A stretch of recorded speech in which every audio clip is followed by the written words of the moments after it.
सारकाछी की स्मृतियां 123 अंक। लेखक स्वामी सुहितानंद जी महाराज। 7/1/1965। महाराज, पुरी में चैतन्य देव ने कैसे कार्य किए थे। 18 वर्षों तक उसी जगन्नाथ विग्रह के सामने खड़े रहे। जगन्नाथ जी को तो चैतन्य देव ने परिचित कराया, इसीलिए तो हम लोग महाप्रसाद खाते हैं। मेरी गर्भधारिणी मां तो वृद्धा विधवा ब्राह्मणी थी। मैंने पुरी में अद्भुत घटना देखी। मेरी मां को निकटवर्ती घर की एक निम्न जातीय महिला ने भोजन दिया। मां ने साहस्य वदन उसे खा लिया। मैं तो चकित रह गया। सेवक, दिन भर ठाकुर की बातें पढ़ता हूं, फिर भी क्यों मन में उनका चिंतन नहीं रहता। महाराज, कैसे रहेगा? कहीं कोई कुछ चुरा ले गया है, उसी बात को लेकर 33 बार मंथन करोगे और फिर बिना प्रसंग ही अन्य आश्रम के किसी साधु ने कहाँ क्या खाया, क्या किया, यही सब लेकर सोचते रहते हो। यही सब तो नित्य कर्म हो गया है। मन ठाकुर में कैसे रहेगा? मुझे इससे बड़ा कष्ट होता है। सेवक, अच्छा, अब आगे से इन सब की चर्चा नहीं करूंगा। महाराज, आहा, तब तो जान बच गई। देखो, जिससे अपनी बात पर टिके रहो। सेवक, प्रयास करूंगा। 17/1/1965। कल हरि महाराज स्वामी तुरानंद जी की जन्म तिथि थी। प्रातः 8:30 बजे पेरम्बुलेटर से भ्रमण करते हुए महाराज की भेंट श्रीश महाराज से हुई। उन्होंने प्रणाम किया। महाराज, कहो जी, कैसे हो? आज क्या किया? श्रीश महाराज, महाराज, आज सुबह गीता के 2य अध्याय, उपनिषद और शिव महिमन स्तोत्र का थोड़ा पाठ किया। अभी हरि महाराज के कक्ष से जप करके आ रहा हूं।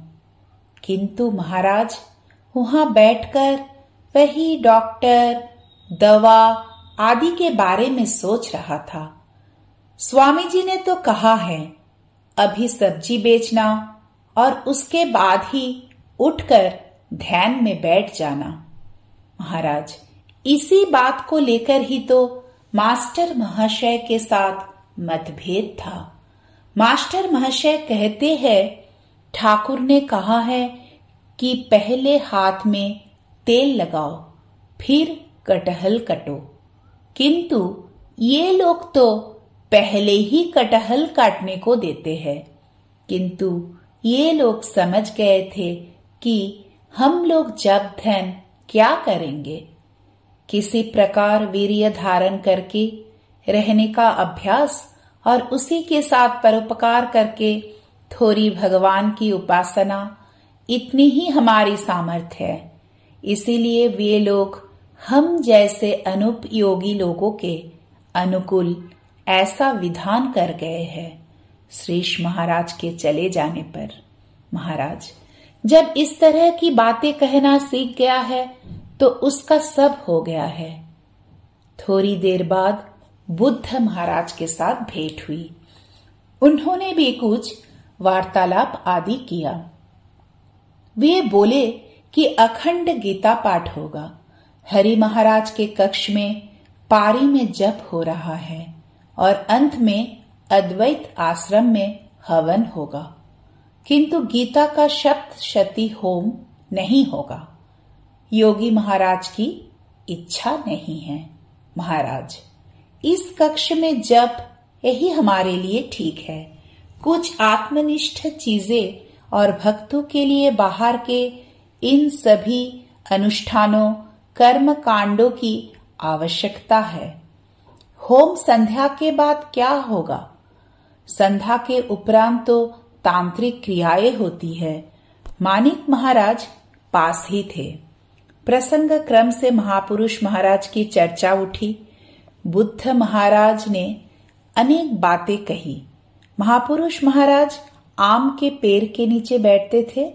उन्होंने कहा था, यहाँ निरर्थक रूप से घुमक्करों का अड्डा मत बनाओ इत्यादि। मानिक महाराज, उस समय हम लोग बेलूर मठ के प्रेमानंद स्मृति भवन में एक साथ ही रह रहे थे। वे प्रेमेश महाराज संन्यास के लिए एकदम तैयार हो गए थे। यह बात मैं नहीं जानता था। महापुरुष महाराज का दर्शन करते ही उन्होंने कहा, परमहंस के कंधे को देखकर उन्हें परमहंस कहा जा सकता है। ऐसा कहते हुए उन्होंने एक श्लोक कहा। बुद्ध महाराज, कहने के लिए स्मृति में धुंधला या अस्पष्ट रूप से आ रहा है। बुद्ध महाराज और प्रेमेश महाराज योगियों की तरह भ्रमण कर रहे हैं। रास्ते में चलते समय दाएं बाएं नहीं देखते थे। 20/1/1965।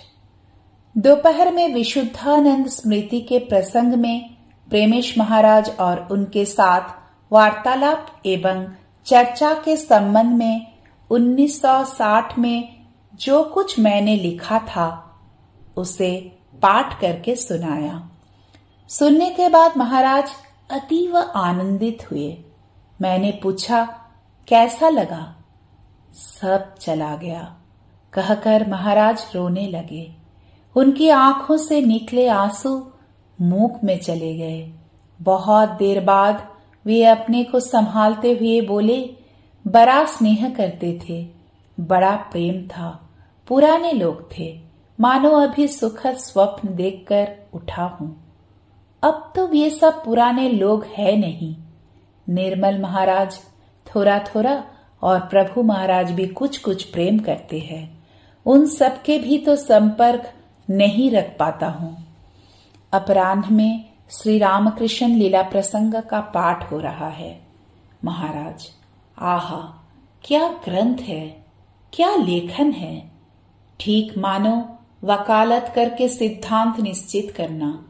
ठाकुर और माँ अपने भीतर जिस दूसरे व्यक्ति को देख पाते थे वह उनका कारण शरीर था। स्वामी जी ने अमेरिका में कई बार वक्तृता देते हुए देखा था, सूक्ष्म शरीर में वह शरीर नहीं रहता है, बीज के समान रहता है। भूत प्रेत आदि स्थूल शरीर के उपादान में तैयार होते हैं, विविध स्तर भेद से बनते हैं। 21/1/1965। परसों शाम को मैंने महाराज से आग्रह पूर्वक पूछा था, ठाकुर के संबंध में जितने भजन हैं किसे अच्छा कहा जाएगा। महाराज, इसे कैसे बता पाऊंगा, मुझे तो अपनी रचना ही अच्छी लगेगी। सेवक, क्यों, आप तीसरे व्यक्ति होकर बताइए ना। महाराज, इंद्रदयाल द्वारा लिखे भजन बहुत ही सुंदर है। सेवक, प्रशंसा करने से आपको अभिमान होता है। महाराज, लगता है, थोड़ा थोड़ा होता है। क्या मुझ में बिल्कुल अहंकार नहीं है? रात 9 बजे के बाद बुद्ध महाराज ने प्रणाम करके कहा, सेवाश्रम से सटा जो घर है उसे जो अधिग्रहण करने की बात थी वह सफल हो गई है। वे लोग न्यायालय में गए थे। बाद में वे बोले, ठाकुर पीछे है। महाराज, ठाकुर को पीछे रखने से ही कठिनाई होती है। ठाकुर को सामने रखने से अनुगमन करना होता है। पीछे रखने से अपनी इच्छानुसार कहता हूँ और इच्छानुसार चलने हेतु सहायता चाहता हूँ। अर्थात वे कान पकड़कर चलाते हैं, कभी अच्छी तरह कभी खराब तरह से। माँ ने कहा है, हानि होने पर भी बवाल समाप्त करना चाहिए। क्रमशः। जय श्री रामकृष्ण।